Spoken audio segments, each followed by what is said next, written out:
wicked, me say you want it feature pen. You write books, film, song, and even this so it end. The way you work, real. Them I feel respect it, my friend. Nah, I beg nobody, no. Hello everyone, Mullings from Red Mirror here, AKA Wicked Penman. This week, I wanted to talk about, again, it was a topic that I was meaning to address in June, but again, there didn't seem to be the right time and the right place for it. And so I want to talk about the Lord of the Rings TV show that's going to be on Amazon, Amazon Prime to be exact, and my thoughts on it. So I wrote a blog post at the time when I first heard about it. I will do a voiceover. I will narrate the blog post. I'll drop a link in the description as well if anyone just fancies reading it for themselves, but I'll actually read it out for you. The Lord of the Rings, The $1 Billion Question by J. Mullings, April 9th, 2018. What will the Lord of the Rings TV show look like? Salutations. Greetings one and all. Welcome back to Written Mirror. It's great to have you back if you're a returning reader, and it's an honor if this is your first time. Without further ado, let's answer the question on everybody's mind at present. What could I do with $1 billion? Okay, maybe not everyone. My bad. The burning question on a lot of adventure and fantasy lovers' minds: what will the Amazon Prime billion-dollar The Lord of the Rings TV show look like? Real tears if it's just a longer rehashing of this.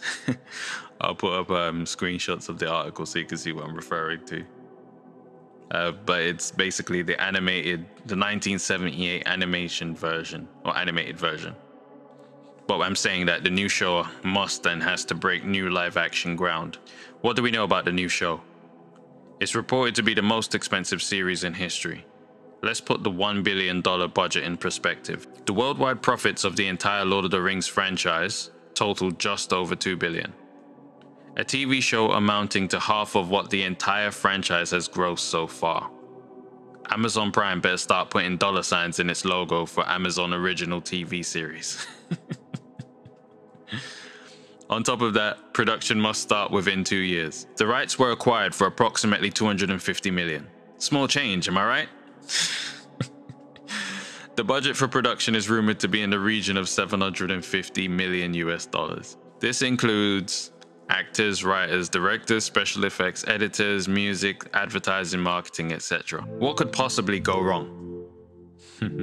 Truthfully, if any sane person put this type of coinage behind something, the answer automatically ought to be absolutely nothing.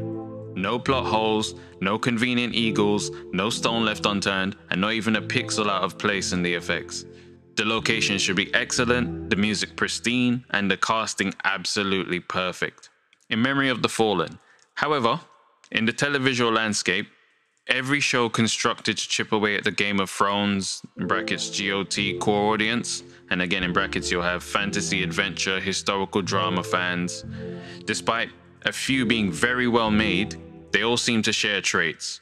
They're expensive, they're short-lived, and they're not held in nearly the same esteem as Game of Thrones. This is despite the fans' very public outcry over a lack of consistency these last few years and a very unexpected, in brackets, totally unsatisfactory break in the production line. Product placement. Can you imagine product placement within the series? One Kindle to rule them all. Use fresh ingredients, you fool. You must follow the music of the Amazon to find what you seek. Speak the Elvish word for friend and enter. Prime. The marketing had better be so great it's beyond reproach, or so silly the whole world loves it anyway. Hey Amazon, the new Lord of the Rings needs you to fly, you fools. What can we expect? A well-oiled machine, a picture so beautifully constructed it makes Game of Thrones look like it was made on a dot matrix printer. Anything less than that, and you will certainly end up with the type of social media damnation not even a secure property like the Dragon Ball franchise was immune to. You've seen the harm of not delivering exactly what the audience wants and expects. DC, we're looking at you. On a serious note, what can you expect is a copious amount of press. Half celebrating the production and getting firmly aboard the bandwagon, the other half will sit on the fence and wait before passing judgment. no one would be bold or even crazy enough to wager a $1 billion series will bomb. And I put a caption for the picture. Hell would literally freeze over before that would happen. Competition. Another thing which is of great value to note is the presence of any true competition. Game of Thrones is on its way out, well, at the time of writing this it was, with just its final season to deliver, and The Crown is in a completely different genre. Unless there is something which can truly rival Lord of the Rings, you'd have to say they're in pole position to inherit the entire Game of Thrones fan base. However, the moment someone, and in brackets, network, VOD, fandom, presents quality opposition to their dominance, well, that would be the most interesting spectacle of all. The world's most expensive game of Battleship could well be upon us. Reasons this is good. It is slightly ironic that the TV show based on work inspired by Tolkien's books later becomes the very inspiration for a Tolkien TV show. So very meta. I'd be a liar if I didn't admit it intrigues me. This is a good thing. More writers will be inspired to create limitless material. Money's no longer an excuse. This is another good thing. Hard to tell someone that his or her big budget dream is impossible when literally $1 billion has gone into a TV series. You want a golden, diamond encrusted tank battle firing real plutonium pellets whilst dragons watch? Go for it. Lead with the rights being less than $250 million to acquire and your best ear-to-ear smile. You've got this. Your chance is coming. How does it look when there are literally thousands, if not more, writers who not only need but deserve a break? They're so far down the priority list that you had to commit $1 billion to rehashing Tolkien. That's a short-sighted but perfectly inbound view of things. Here is the other view. There is no mistaking that there is a clear desperation for quality writing. There is light at the end of the tunnel. Money is on the table too. They can't keep adapting old material forever, right? Also, Netflix is seemingly dedicated to investing in newer material. Together they're building up to a very welcome environment for quality writing. Write that ancient adventure you keep avoiding, or that modern piece you've been compelled to finish. Don't give up, just get it done already. I'd like to add, of course, that since then we've had Disney come to the plate, and even, I mean, Showtime was already established, but we've seen that Showtime is a home for new creative ideas as well. So yeah, let's not count those out. What should we say to Amazon? Firstly, get this TV show right. Don't get lost in the sauce. I guess that was the slang of the day, right? I don't think anyone really says that anymore. And forget to really get things done properly. Be thorough, but let your writers feel comfortable interpreting the journey as they see fit. I put up a picture here of Saruman's Patronus. Sorry, wrong franchise. Invest in new writing with similar vigor. Expand your investment, and not just for the usual faces. Actively invest in new writing. Make sure you do right by your customers. Also, let's not hear that any of your current slate is affected by this transaction. American Gods needs to be delivered on time. Lucifer should get more seasons. Hand of God, Sneaky Pete, Mr. Robot, and so forth. These shows should also continue to get their shine. Look at that. Lucifer got cancelled, as in Amazon didn't save Lucifer. It ended up on Netflix. American Gods was delayed, and there's not really any advertising for Hand of God, Sneaky Pete, Mr. Robot. All of these things have pretty much been pushed to the back. So Amazon really needs to get its act together and really think about what they're doing, because it seems like they're half stepping into this and spending a lot of money. Right, there'll be a link in the description where you can find the article if you want to see it yourself. I'll put some screenshots up, so you should be able to follow along as I read anyway. Thank you. Back to you, Jay. I've always wanted to say that. My original thoughts were that was a lot of money to be spending on one show, a lot. But then I understood why. And it was because they wanted to go after two audiences simultaneously, really. The Game of Thrones audience, of course, fantasy. It's a natural, and it's, you know, the Game of Thrones Martin's work, George R. R. Martin's work, is derived from reading and enjoying Tolkien's work, who wrote Lord of the Rings, the books from the Hobbit, so on and so forth, that whole franchise. So it's almost like it's meta, right? That was my original thought. It was quite meta. It's, you know, art inspiring art that inspires new art. So Martin was inspired by Tolkien, makes Game of Thrones. Now Game of Thrones TV, Lord of the Rings TV will be inspired by the Game of Thrones show. Like, okay. Then there was the audience that likes things like The Crown, which is an older audience that Netflix went after.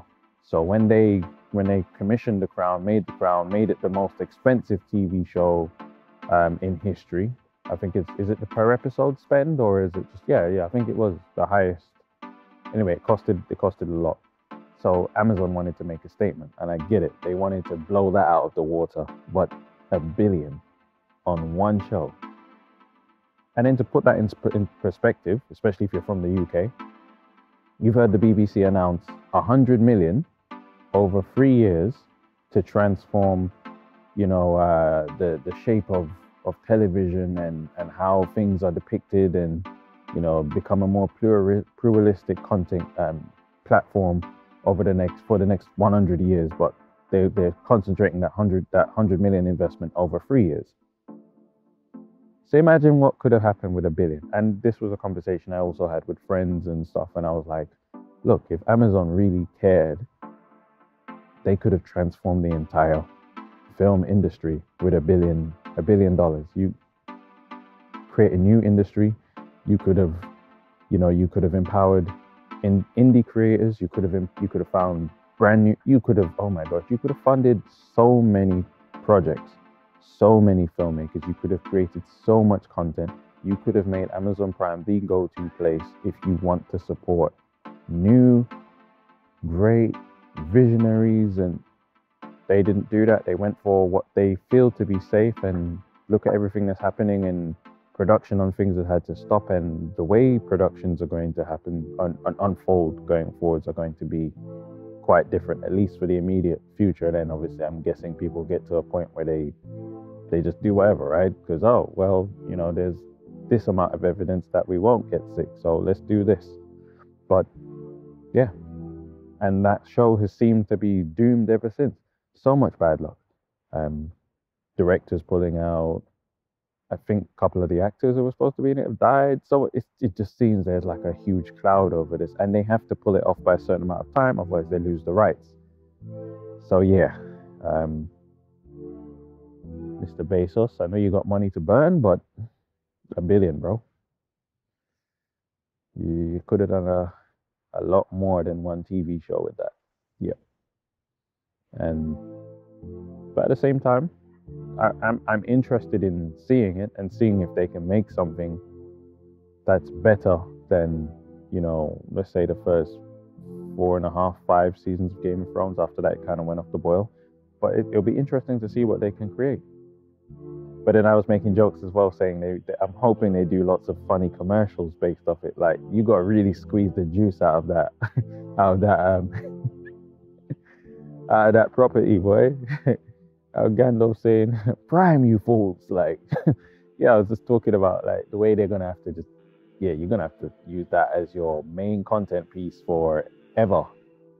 But yeah, $1 billion versus 100 million over 3 years with the BBC. So with that gesture, so what's that essentially work out to? 33.3 million each year, starting from 2021.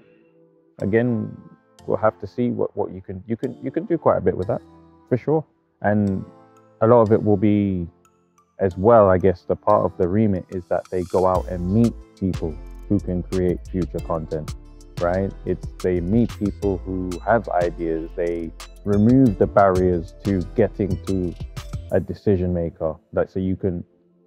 So in that case, yes, it will be money well spent, well utilized, hopefully, and goes to the right people. But yeah, I'm on the side of, let's see what happens. You know, I don't rule out anything especially when there's a pot of money that needs to be used and utilized. And of course, I'm gonna stick my hand up in the air confidently and hopefully something trickles my way. And not saying that if okay, say for instance, there is a situation where I get to being in front of these people or whatever, and it's just that it just can't work. It doesn't mean I'm going to then, you know, crap all over the investment and scrutinize whoever it is that gets it. I'm not really interested. I've never really thought along them lines anyway. What's meant for you is always meant for you. But it would be nice to, yeah, I've never tasted being funded, sought after, and just put in and empowered and put in a place where it's like, yeah, we believe in what you have, that source that here you go, here's what you need, go perfect it. Or go get what you need, go perfect it.